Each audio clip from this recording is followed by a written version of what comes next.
Hello, I'm Tara with Index Data, and this is an introduction to the circulation log. FOLIO's circulation log app is a powerful tool that allows you to view certain types of circulation-related actions. It can be particularly useful for troubleshooting, but should not be used for statistics because record counts may not be exact.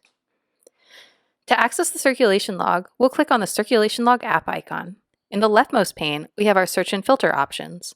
We can search by user barcode, item barcode, description, date, or service point.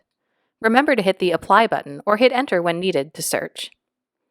Below our search options, we have filter options. We can filter by loan actions, notice actions, fee-fine actions, and request actions. You can use these filters without performing an initial search. To reset your search, click Reset All at the top of the Search and Filter pane. After performing a search, results will be visible in the second pane.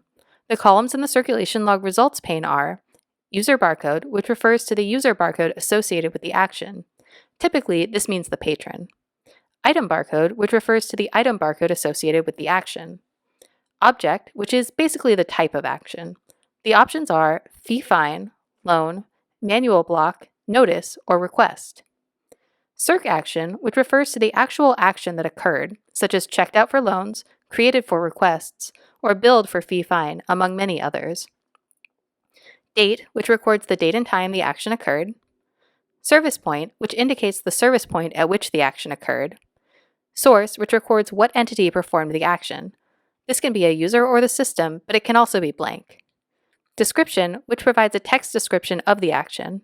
And finally, the action column, which allows you to find more information about a particular row in your results. The options available in the action menu depend on the type of circ action. To sort by a particular column, click on the column header. To export your results, click on the blue Actions button and select Export Results to download a CSV. You might be wondering in what situations we would use the circulation log. There are many use cases for the circulation log, but one of the most common is seeing all activity relating to a user or an item. For example, you might consult the circulation log if an item is marked in transit in the system but has not yet arrived at its destination, in order to get a sense of what might have happened to that item. For example, if we were trying to understand what might have happened to this item, we can see that it's been checked in and out several times. It was last checked in at Circ Desk 2 and put in transit to Circ Desk 3, but it was put in transit again from the service point Circ Desk 1 by this particular user.